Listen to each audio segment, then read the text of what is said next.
장로님 기도하셨듯이 이렇게 좋은 계절 봄철이 다가왔습니다.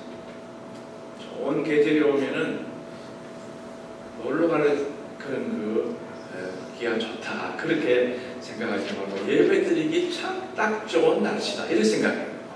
저는 목회자라서 그런지 날이 좋으면 걱정이에요. 또 이렇게 푸른 초원으로 가서 또 뭐 하지 않을까.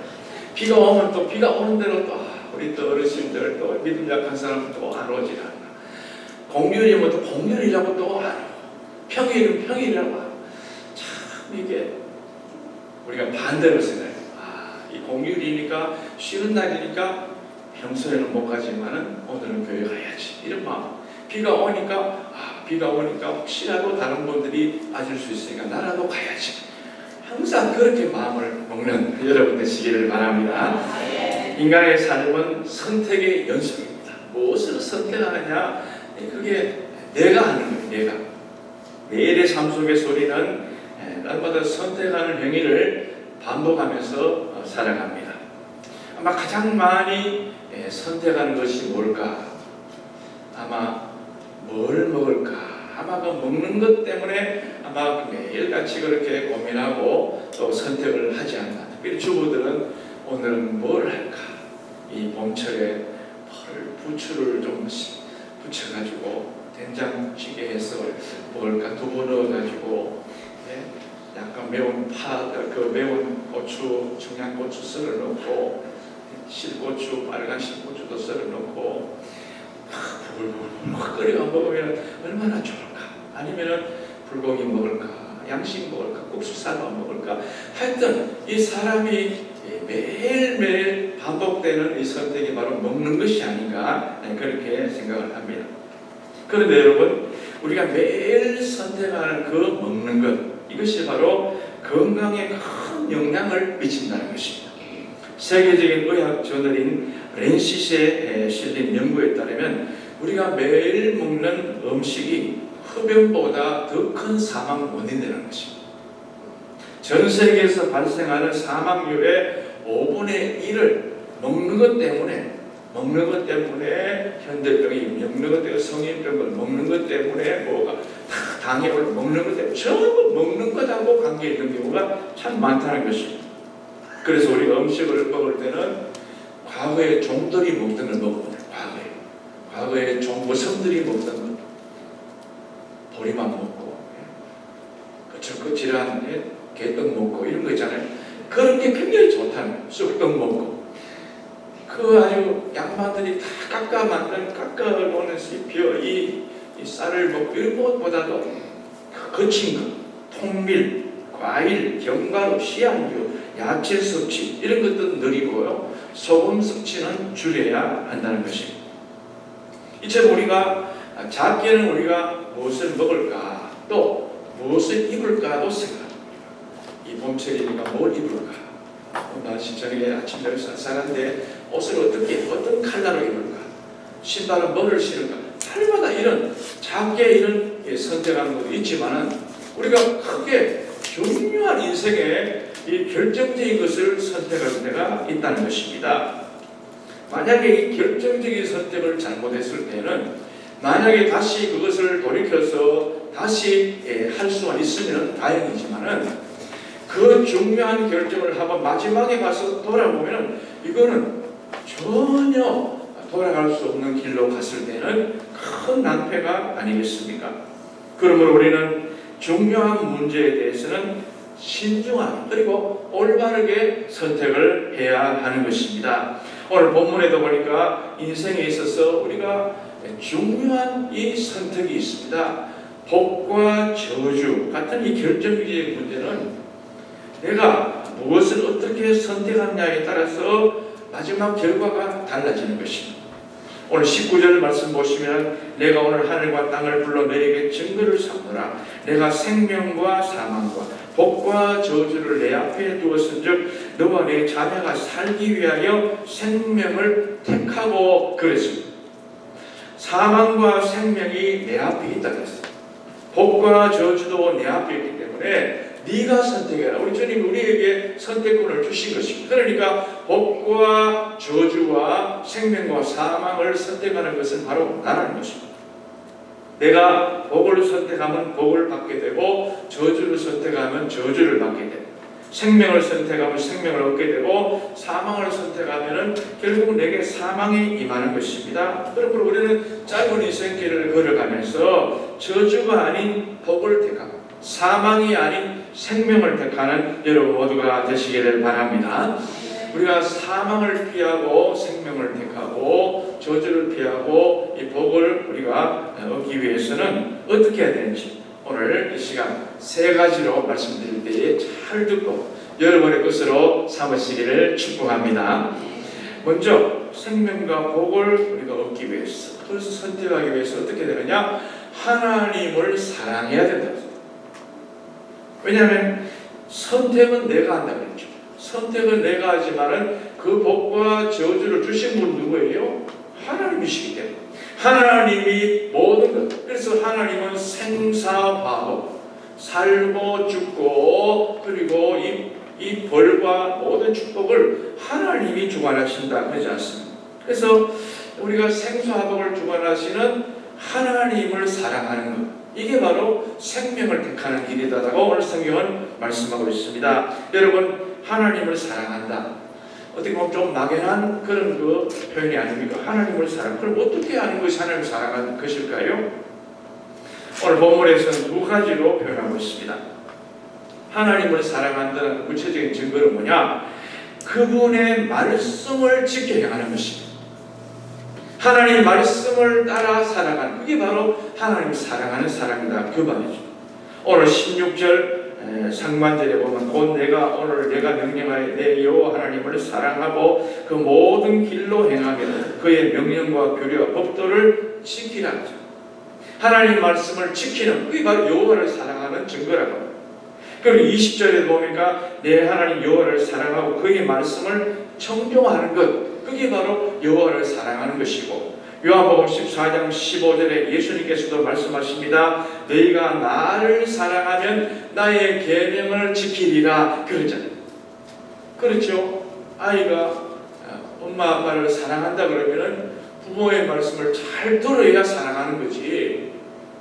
부모의 말을 기어코 안 들으면서 말로만 엄마 사랑해 아빠 사랑해 그러면 그건 잘못된 것이죠. 그건 뭐 사랑하는 게 아니죠. 마찬가지입니다.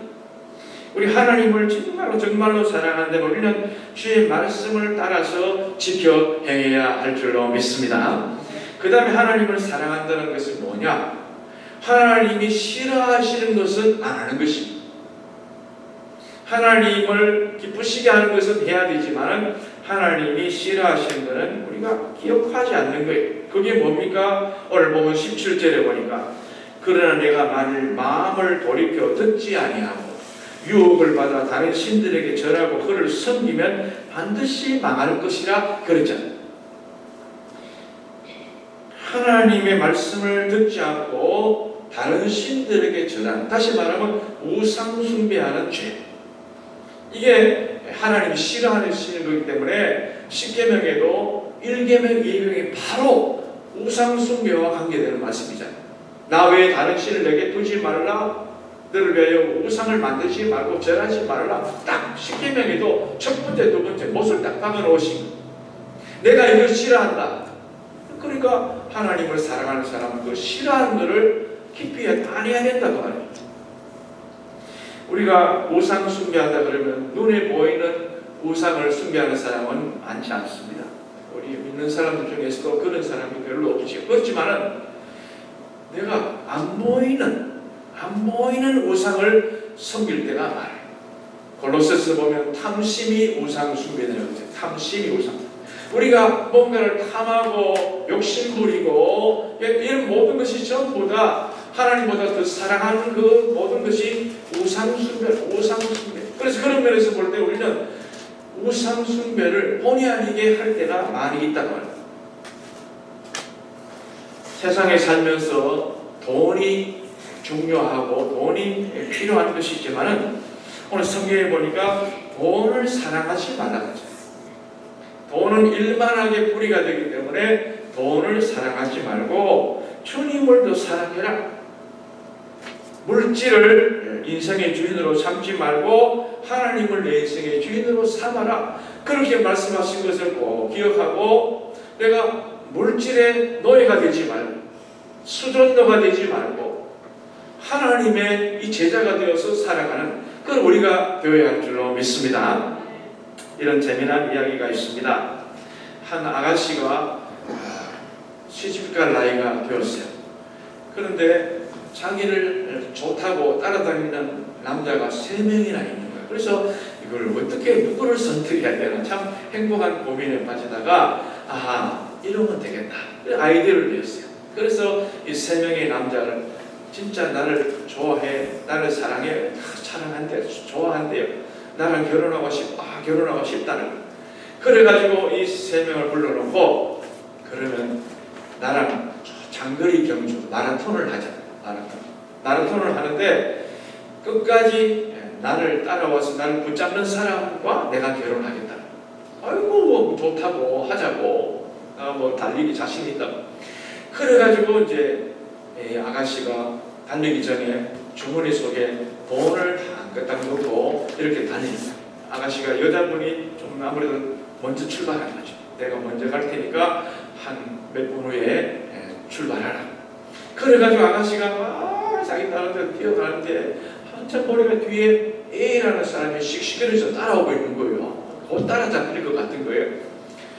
그래가지고 아가씨가 주머니에서 돈을 빼가지고 뿌렸어요.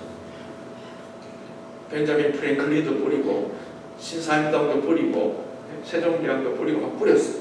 그러니까 이 따라와서 A라는 사람이 이게 웬 떡이냐, 이게 웬 100불짜리, 10,000원짜리, 50,000원짜리.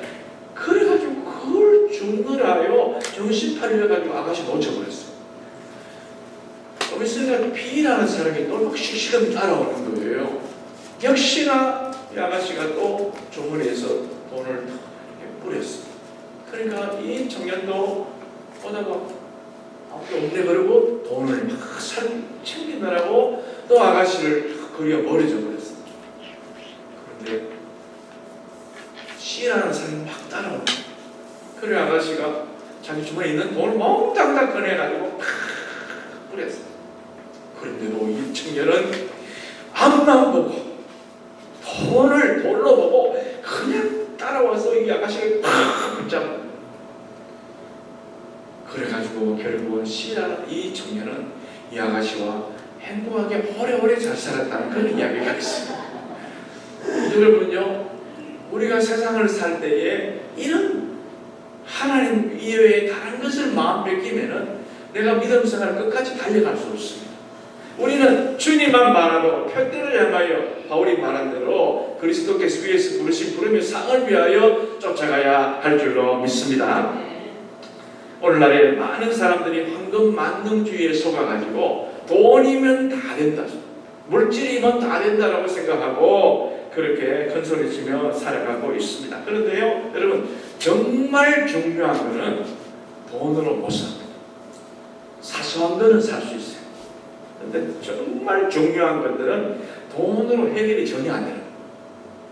예를 들면요, 돈으로 고급 침대는 살 수 있지만 돈으로 잠을 살 수가 없습니다.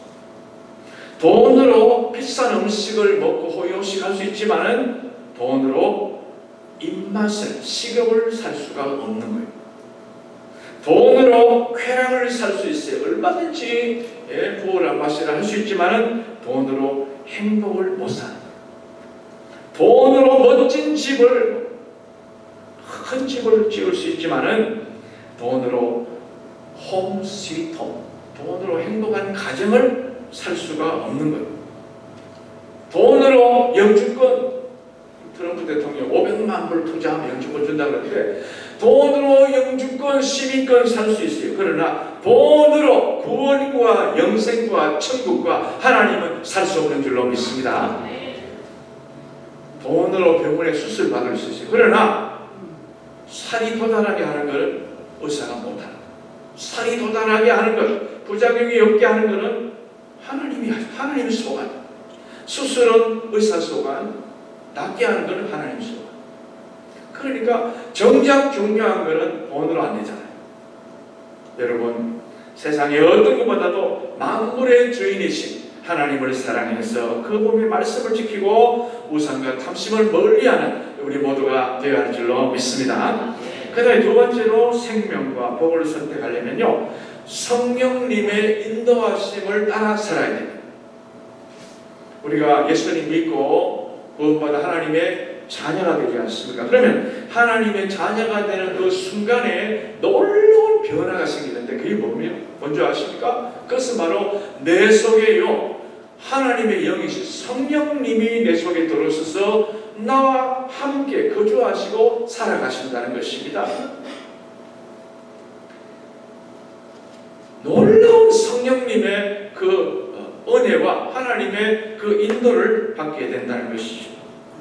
로마서 8장 9절에 보니까 만일 너희 속에 하나님의 영이 거하시면 너희가 육신에 있지 아니하고 영에 있나니 누구든지 그리스도의 영이 없으면 그리스도의 사람이 아니라 그랬습니다. 내가 교회를 나오고 내가 예배를 드리고 하지만 내 속에 성령님이 계시지 않으면 우리는 종교인이지 우리는 믿음의 하나님의 사람이 못 되는 것입니다.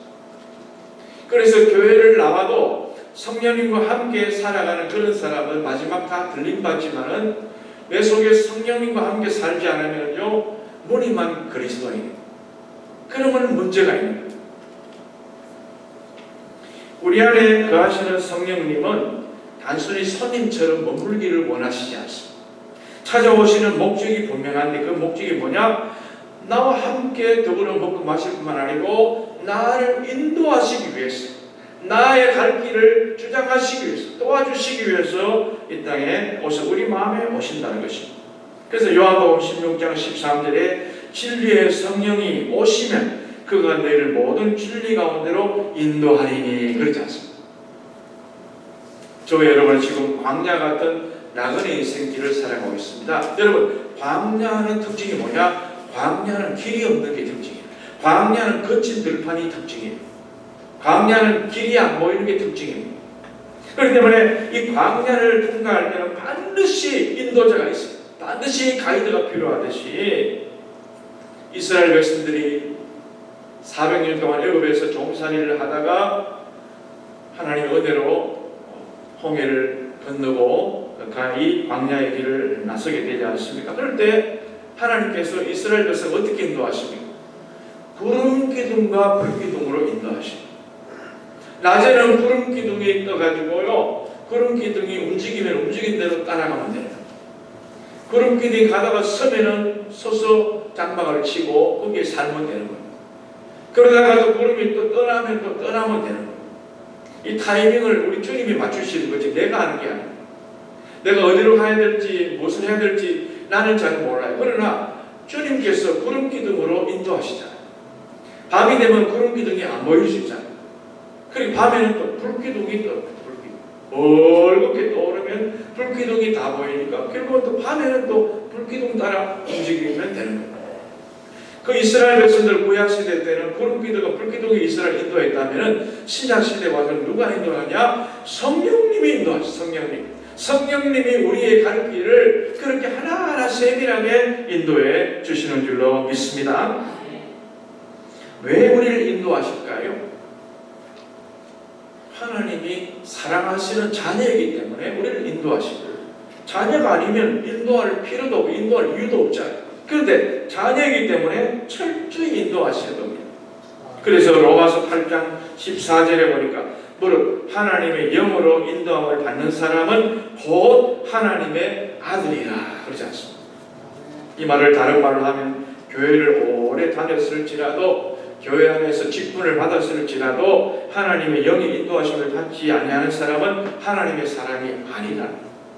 무서운 말씀, 충격적인 말씀 아닙니까? 반드시 거듭난 하나님의 사람들은 내 안에 거하시는 성령님의 인도하심에 귀를 기울이고 성령님의 인도하심을 따라 살아가야 할 줄로 믿습니다. 성령께서 말씀을 통해서 하시는 말씀을 귀담아 듣고 양심을 통해 하시는 말씀을 듣고 살아야지 외면하고 무시하고 내 속에 옳은 대로 행하지 말고 성령님의 지시에 귀를 기울이고 살아가는 우리 모두가 되어야 하는 것입니다. 그럴 때 하나님께서 무슨 은혜를 주시느냐? 생명과 평안의 복을 주시겠다. 생명을 성령님을 인도하며 따라가면 어떻게 돼요? 결국은 마지막에 도착하는 곳이 천국문에 도착하는 천국. 그 길은 비록 좁고 협착해서 가는 사람이 적지만은 결국은 마침내 그 길을 따라가서 마지막에는 넓은 황금문이 기다리고 있다는 거예요.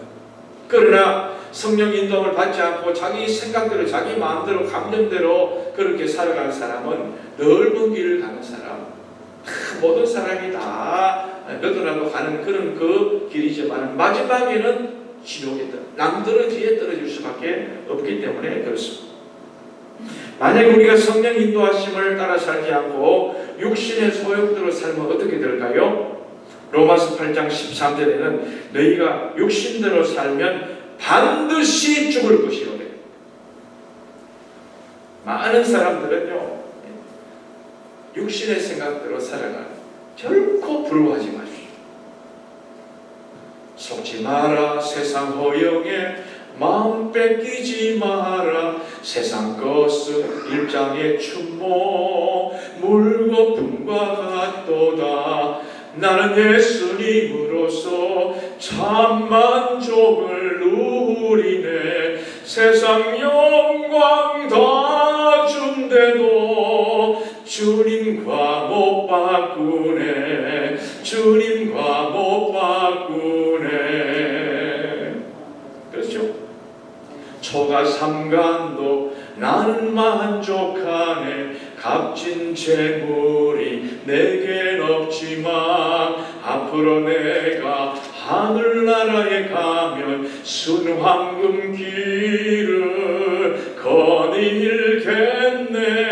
내게는 하늘 저 위에 집인데 햇빛 비치고 찬란한 그곳. 그날이 오면 다시 방황치 않고 순황금 길을 거닐겠네.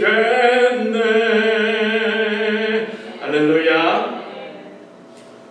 가끔 설교하면서 나는 원고에는 없는데 성령님이 또 감동을 주실 때가 있어요.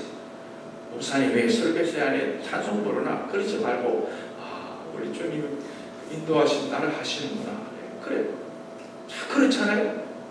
육신의 소욕대로 살면 어떻게 돼요? 완전히 망한다. 영으로서 몸의 행실을 죽이면 산다 그랬습니다.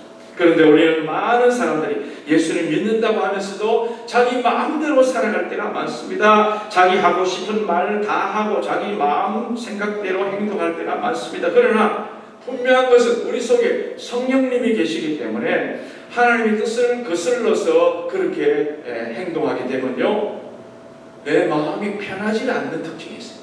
내 마음이 불안해. 왜? 평강의 주님이 싫어하시기 때문에 그래요. 우리 주님은 평안을 주시기가 너에게 평안을 주리라. 평안을 주노라 그러자. 주님은 평안의 주님이신데 내 속에 성령님의 소욕 말씀대로 살지 않고 육신의 소욕대로 살면은 성령님이 근심하기 때문에요 내 마음이 편하지 않아요. 불안하다. 성령님 인도를 받기 위해서 어떻게 해야 됩니까? 하나님 말씀을 읽고 하나님의 말씀을 묵상해야 돼요. 하나님 뜻이 어디 있는지 늘 우리가 그걸 늘 주의 깊게 살펴봐야 돼요. 하나님 뜻이 어디 있는지를 물으면서 다윗과 같이 기도하는 삶을 살아야 됩니다. 그래서 여러분들은 사망과 저주에서 멀어지고 그리고 생명과 축복을 소유하시는 여러분 모두가 되시기를 바랍니다.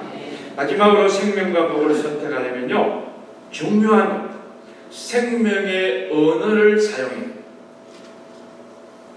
성경에 보면 우리 입과 혀에서 나오는 말이요 무엇과 연결되어 있나 하면요 생명과 연결되어 있어요. 참 무서워요. 내가 하는 말이 내 생명하고도 직결된다는 거예요. 베드로전서 3장 10절에 보니까 생명을 사랑하고 좋은 날 보기를 원하는 자는 혀를 금하여 악한 말을 그치며 그 입술로 거짓을 말하지 말라 그러지 않습니다. 좋은 날 보기를 원하는 사람은 악한 말을 삼가해라 그런 말입니다. 그러나 사람들은 긍정적인 말보다는 부정적인 말을 더 좋아하고 축복의 말보다는 악한 말을 더 좋아합니다. 뉴스에서 가끔씩 안타까운 그런 이 인물들, 안타까운 그런 꽃다운 사람들이 목숨 잃는 그런 사람들이 있지 않습니까? 좀 인기 연예인들 뭐 좀 올라간다 싶으면 그렇게 댓글로 악플로 악성 댓글을 달아가지고 사람 심란하게 우울증 걸리게 만들고 나중에는요 심지어 이 세상 살면 뭐하나 자기 스스로 목숨을 포기하게 만드는 게 바로 악한 말입니다. 얼마나 악한지 몰라요. 이 악한 말을 하는 사람 보면요 그러려고 태어난 것 같아요. 그러려고 울려고 내가 왔던가 그런 노래 있지만 이 사람은 악플하려고 태어난 사람 같아요. 그런데 그런 사람들 가만히 보면요 여러분 얼굴에 평안이 없어요. 얼굴에 어두운 그림자가 꽉 끼어 있는 거예요. 막말하고 비난하고 파괴적인 말을 하는 사람 치고 인생 행복하게 사는 사람이 많지 않습니다. 입만 열었다 하면 누구를 씹고 불평불만하고 그런 사람 치고 평안히 생을 마감하는 사람이 많지 않습니다. 마지막에 편히 눈도 못 감는 거예요. 인생의 마지막이 아름답지 못할 뿐만 아니고 그 후손이 그런 조상의 DNA를 받아가지고요 그 후손도 똑같이 그런 일을 합니다. 그래서 조심해야 돼요. 우리가 부모들이 조심해야 되는 게 바로 그거예요. 내가 집에 자식에게 돈을 못 물려주고 내가 많은 것을 못 물려줘도 내가 아이에게 믿음을 물려주고 축복을 물려줘야 되는데 내가 DNA가 엉망진창 되면 이 아이들이 복을 받을 수가 없지 않습니다. 입에 독을 품고 상대방에게 막말을 하면은 그 막말을 듣는 사람은 물론 피해를 받아요. 그런데요 더 중요한 게 뭔지 아십니까? 독을 품고 있는 내가 죽는 거예요. 여러분 독을 양잿물을 입에 갖다 물고 있는데 안 죽을 사람이 있나요? 양잿물을 상대방에게 팍 뿌리면 그 사람도 물론 피해를 받지만 물고 있는 나는 더 빨리 죽어요. 살 수가 없는 거예요. 잠언 18장 21절에 보니까 죽고 사는 것이 혀의 힘에 달렸나니 혀를 쓰기 좋아하는 자는 혀의 열매를 먹으리라. 잠언 10장 11절 의인의 입은 생명의 샘이라도 악인의 입은 독을 먹어먹느니라. 무슨 말씀입니까? 생명을 사랑하고 좋은 날 보기를 원하는 사람은 이런 비난의 말, 무서운 악한 말 대신에 뭘 해야 되느냐? 축복의 말을 하며 살아갈 수 있는 우리 모두가 되어야 할 줄로 믿습니다. 축복이라는 말을 라틴어로 보니까 베네딕티오, 베네라는 말은 좋은 그런 말, 굿. 우리가 카페 베네, 커피집은 카페 베네, 좋은 카페라 그런 말, 좋은 베네. 딕티오라는 말은 말하다. 우리가 이태리어 딕션, 독일어 딕션 그러잖아요. 이게 말하는 거예요. 그러니까 좋은 말하는 게 바로 축복이야. 그 영어의 베네딕션, 이 축도가 바로 베네딕션 아닙니까? 베네딕션. 그래서 이 베네딕션 축도는 뭐냐? 하나님께서 예배 시간에 주의 종을 통해서 성부, 성자, 성령의 이름으로 복을 빌어줘요. 좋은 말 해주는 것. 그게 바로 축복기도 아닙니까? 그러니까 우리가 예배를 잘 드린 사람은 예배 시간 전에부터 시작해서 예배 잘 드리고 마지막 축도까지 다 마치고 나가야 돼.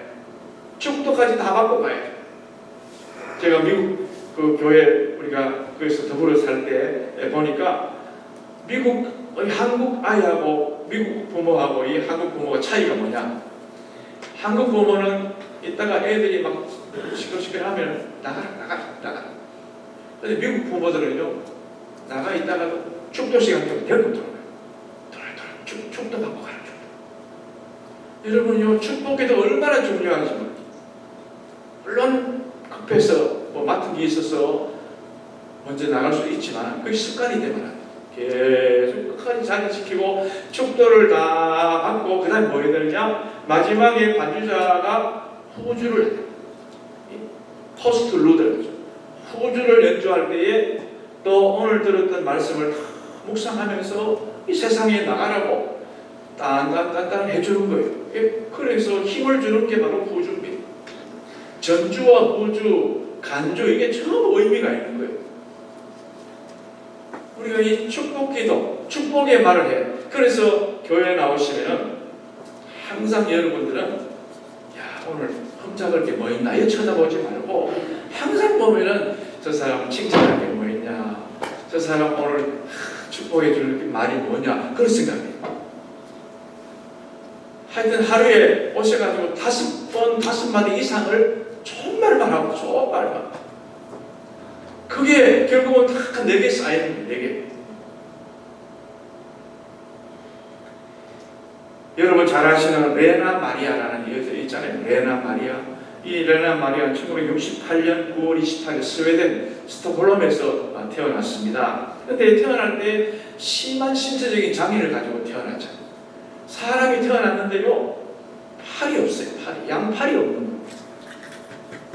다리도 한쪽은 없고요, 한쪽은 짧다 묽게 발처럼 꺼내 나가요. 얼마나 충격입니까? 병원에 갔더니 병원의 의사가 이런 아이를 평생 돌볼 수가 없습니다. 그러니까 중증 이 환자들이 있는 거기에 보내야 된다고 의사가, 이 부모가 이걸 맡아서 한둘 다도 아니고 못합니다. 그러니까 맡기라. 그런데 보내라는. 근데 레나 마리아 그 부모는, 레나 마리아 아버지가 목사님이에요. 하나님께서 내게 보내신 이 에피병이를 내가 어떻게 딴 데 보낼 수 있냐. 하나님 내게 주신 선물인데, 그리고 감사하게 키우기로 한 거예요. 그러면서 다른 형제들하고 똑같이 대해요. 똑같이 칭찬해주고 축복해주고 격려해주고 용기를 주고, 좀 하다가 얼마나 아이가 몸뚱이만 있으니까요, 뭐 제대로 할 수 있는 게 없잖아요. 그래도 뭐 하면 참 잘했나 그러고, 발가락으로 글씨도 쓰고 발가락으로 나중에는 보면요, 운전. 이 발로 운전해요. 발로요 화장하고, 발로 그림 그리는. 놀랍습니다. 전부 이게 바로 부모가 그렇게 밀어준 거예요. 부모가. 그래가지고 나중에 스톡홀름 왕립 음악학교에 들어가가지고 또 노래하는 걸 배워가지고요, 피아노도 이 발가락으로 딱 조금 묽게 발가락 같은 거로 치는 거예요. 노래도 음반도 만들어가 내고, 나중에는 발로 쓴 내 인생의 악보라는 책도 써가 베스트셀러가 되었습니다. 많은 사람이 안 된다, 그냥 포기해라, 절망적인 말을 하고, 그런데도 이 부모는 그 아이에게 온순한 혀로, 위로로, 칭찬의 말로, 사랑으로 생명력을 부어넣어 줬더니요, 지금 전 세계 다니면서 위대한 복음의 사역자로 쓰임받고 있지 않습니까? 우리는 간혹 멀쩡한 자녀를 장애인으로 만들 때가 있습니다. 우리는 멀쩡한 남편, 멀쩡한 아내를 장애인 취급할 때가 많습니다. 이것도 못하나. 못할 수 있지. 네가 왜 그러냐 말이지. 칭찬해주고 격려해주고 그래야지. 그러면 얼마든지 레나 마리아 같은 사람도 얼마든지 패럴림픽, 장애인 올림픽 가서 수영으로 4관왕 금메달 4개를 땄어요. 야, 수영하는 걸 보는데요, 그 영상 보니까요, 기가 막힌 거야, 기가 막힌 거. 이거 없이도 1등. 야,